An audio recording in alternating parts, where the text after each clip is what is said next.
El presidente Gabriel Boric respondió a las críticas por parte del canciller peruano. El mandatario dijo que respetar la institucionalidad del país vecino, pero los derechos humanos están por sobre las diferencias. Profundizamos en este tema junto a Carlos Escafi, analista internacional y académico de la Universidad Católica del Perú. Carlos, bienvenido a la pantalla de Canal 24 Horas. ¿Cómo te va? Muy buenas tardes. Muy buenas tardes, Andrés. Un agrado saludarte nuevamente. Carlos, yo recuerdo, estaba haciendo memoria, la última vez que conversamos fue antes que cayera Pedro Castillo. Fue una semana antes. ¿Te acuerdas cuando fue la visita del presidente Castillo al presidente Boric acá? Correcto. Y yo recuerdo una frase que tú me dijiste muy bien, que más allá, claro, nadie se esperó en el peor de los escenarios lo que iba a suceder, pero tú siempre me dijiste que había un bastión de Pedro Castillo muy potente que lo iba a defender, pero con uñas y dientes. ¿Es un poco lo que estamos viendo ahora? Porque tú me reseñaste que ese votante, ese 30%, 40% de Castillo, es muy duro de Castillo. ¿Cómo lo podemos llevar a esa conversación antes de todo lo que sucediera a lo que está pasando hoy día? Mira, a ver, ese votante que hoy hay que hacer una aclaración acá, que se manifiesta de manera legítima, porque hemos visto, Andrés, una desnaturalización de las protestas. Claro. Ese votante reclama y quiere a Pedro Castillo y en su momento empieza a entender que es muy poco, básicamente improbable que Pedro Castillo vuelva a la presidencia de la República. Protesta y se manifiesta porque sus expectativas, las expectativas que fijó en él, en este profesor del Andes, se ven diluidas. Y claro, y Pedro Castillo podía cometer una serie de errores y mantenía serias acusaciones fiscales, pero finalmente ese ciudadano, ese poblador que lo eligió, decía, finalmente es como yo, me representa. Se equivoca, pero es como yo, me representa. Había un grado de cercanía. Vuelvo a decirte, se trataba de las expectativas que fueron fijadas en este profesor delante que llega a la presidencia de la República y que, claro, muchos de este porcentaje de peruanos que hoy reclaman y lo defienden, era porque se sentían representados en él. Entonces, eso ha generado, vuelvo a decirte, estas manifestaciones de aquellos que, vuelvo a decirte, se manifiestan de manera legítima, sumado, por cierto, a un descontento y a postergaciones por décadas, Andrés, que son representadas por peruanos no solamente del Ande, del centro del Perú, sino también del sureste del Perú, particularmente de Puno, de Apurímac, de Arequipa, del Perú profundo.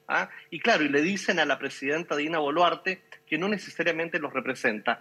Y la presidenta Dina Boluarte, hay que decirlo, Andrés, en un gesto de sintonía social, a las 48 horas de haber asumido, si bien ella jura y dice, juro hasta julio del 2026, que era el tiempo donde culminaba su mandato, a las 48 horas, después de haber jurado, propone un gobierno de transición. En mi opinión y con mucho respeto, probablemente les ha faltado comunicar más y repetir tantas veces sea necesario que este es un gobierno de transición y que Dina Boluarte no necesariamente quiere quedarse en el poder. Pero lo complejo, Andrés, ahí es lograr comunicar eso, aterrizarlo en lenguaje fácil al ego, a este ciudadano que reclama y que claro, se siente de alguna forma defraudado.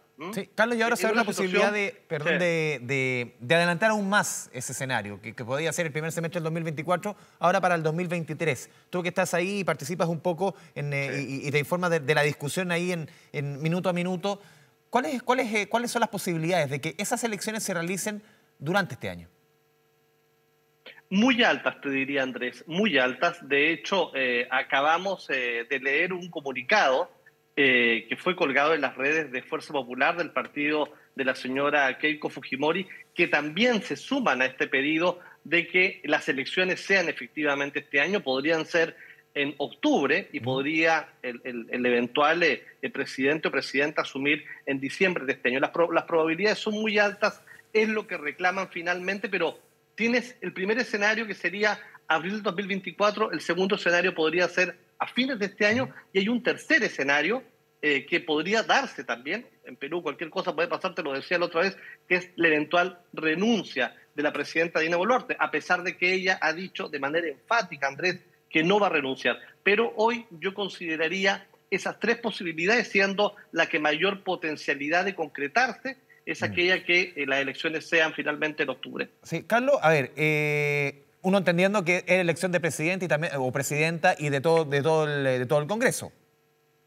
Correcto, elecciones generales. Ya, voy a la segunda parte un poco de la pregunta, porque en el fondo, a mí me suena, y lo he conversado con otros analistas también peruanos, un poco gato pardista, en el fondo, que se vayan todos, entra un Congreso nuevo, otro presidente, presidenta, pero no cambia nada en el fondo. No creo que vayan a sacar parlamentarios desde Marte, desde Júpiter, porque al final cambio todo para no cambiar nada.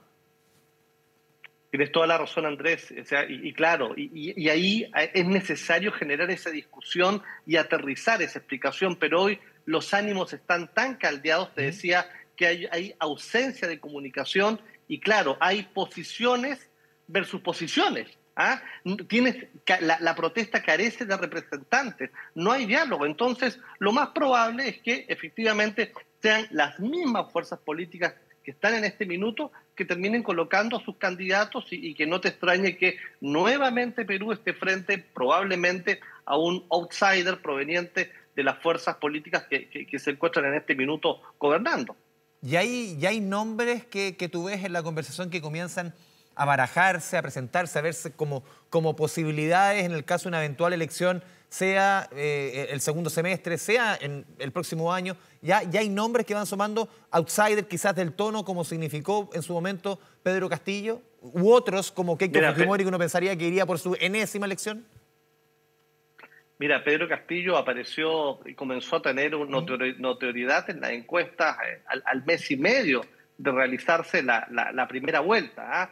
En este minuto, mira, se ha especulado que podría nuevamente sumarse la señora Keiko Fujimori, ¿ah? Pero yo estoy seguro que van a haber nuevas figuras en calidad de outsider. No me extrañaría, por ejemplo, ver algunos congresistas, actuales congresistas, que les apetezca y que finalmente tengan alguna posibilidad. Pero en este minuto plantearte figuras resulta complejo, porque por lo demás no necesariamente han sido explícitos en que irían a una elección. De hecho, no se vería bien en este minuto que las actuales fuerzas políticas comenzaran a promover sus candidatos antes de haberse fijado efectivamente una fecha para las elecciones, ¿no? Y ojo que este proceso, además, Andrés, requiere de 2 legislaturas. Por eso te digo que no se vería bien en este minuto comenzar a mostrar, a evidenciar el apetito político promoviendo candidaturas. Sí, Carlos, acá en nuestro país generó mucho revuelo las palabras del presidente ayer, el presidente Boric, respecto a lo que está sucediendo en las manifestaciones. También generó mucho revuelo la reacción del gobierno peruano. ¿Qué tan importante en la discusión interna han sido las palabras del presidente Boric? ¿Han calado o no ha sido tanto allá en Perú? Mira, yo te diría que la autoridad peruana y particularmente la Cancillería peruana, siendo muy respetuosa de lo que significa que las relaciones diplomáticas no se manejen por la prensa, ha manifestado su molestia,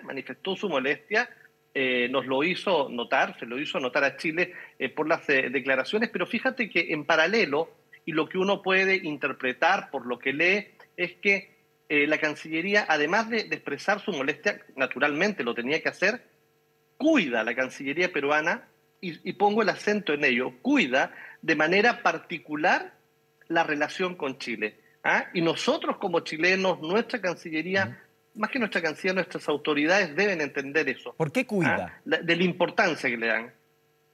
¿Por qué lo cuida, que significa, por lo que significa, tanto para Chile como para Perú. Es una relación que la profundización y la sostenibilidad de la misma ha costado mucho, y hay esfuerzos no solamente por las autoridades de gobierno, sino que además por los funcionarios de carrera que están dentro de ambas cancillerías, tanto en Chile como en Perú. Pero entonces, Carlos, esas mismas declaraciones, perdona que te interrumpa, esas mismas declaraciones en boca de otro presidente hubieran generado quizás una reacción más ácida, más dura de parte de la Cancillería, al ser del gobierno de Chile. Quizás es más diplomática, entiendo así.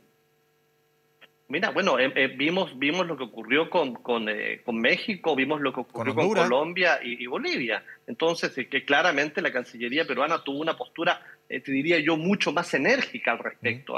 Yo te diría que con nosotros ha expresado una molestia natural.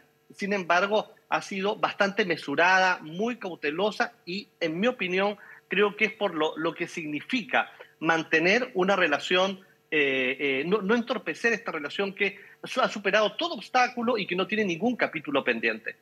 Sí, y también hoy día decía el presidente Boric, levantaremos la voz en países donde gobierne la izquierda, la derecha y el centro. ¿Cómo se ha recogido también hoy día la respuesta del presidente Boric? Que más que retroceder, sigue en un punto similar. Mira, no necesariamente ha habido en la prensa mayor repercusión de lo que el presidente reiteró hoy, si no me equivoco, en una visita al sur. Y es cierto que al presidente de la República, por mandato constitucional, Andrés, le corresponde dirigir la política exterior en el más amplio sentido. Sin embargo, hoy más que nunca debemos ser extremadamente cautelosos en el manejo de nuestras relaciones, particularmente las fronterizas. Y un tema no menor, Andrés. Nosotros tenemos una Cancillería, me refiero al personal diplomático, profesional y técnico de lujo, de primer nivel. Entonces, nada cuesta atravesar y consultarle finalmente a los especialistas respecto de lo que se va a decir o no. No en calidad de que te pauteen, sino en calidad de recibir un consejo. Finalmente, en estas materias nosotros tenemos especialistas y vuelvo a decirte, tenemos una Cancillería de primer nivel que conoce, mantenemos diplomáticos de carrera, particularmente nuestra misión en Perú ha sido reconocida por el nivel profesional de diplomáticos de carrera que conocen cuáles son los tonos y cuáles son los enfoques relacionales versus la transaccionalidad nuestra versus lo relacional peruano. Sí, Carlos, para ir cerrando se nos va el tiempo, volver un poco a lo que conversamos originalmente. Hoy día quizá, y tú nos planteabas, no hay una salida clara respecto a lo que pueda suceder en Perú, más allá de lo que plantee el gobierno, plantee la autoridad, de adelantar aún más las elecciones. Esto, como lo conversamos, por eso comenzaba la conversación con una conversación que tuvimos cuando el presidente Castillo vino a Chile y después la cosa decantó en 3, 4 días, como hemos conocido como decantó. ¿Podemos esperar cualquier cosa que suceda en Perú, lamentablemente? Sí. Hoy mira, Perú está tristemente, y lo digo con mucho respeto, en una espiral. Hay ausencia de diálogo. Yo creo que va a ser muy importante finalmente que se defina rápidamente la fecha, que se le entregue al pueblo una fecha que haya adelanto de elecciones, porque el reclamo o el sentir es unísono, es que se vayan todos y eso significa no queremos a la actual presidenta, no queremos al Congreso y queremos un adelanto de elecciones. Y vuelvo a decirte, y la salida para ello, más allá de tender puentes de diálogo, que hay que decirlo, el Ejecutivo ha tenido la mejor voluntad, ha enviado a sus ministros a conversar. El peruano en este minuto quiere gestos, más que gestos, quiere acciones inmediatas. Y una acción de inmediata es que le digan cuándo va a ser el adelanto de elecciones. Abril parece ser muy lejos, octubre pareciera ser lo más realista, no necesariamente lo mejor, pero sí lo más realista. Carlos Descalzi, como siempre, te agradecemos tu buena disposición desde Lima, Perú, con Canal 24 Horas. Muchas gracias, un abrazo a la distancia. Un abrazo, Andrés, que te puedes. Chao, chao.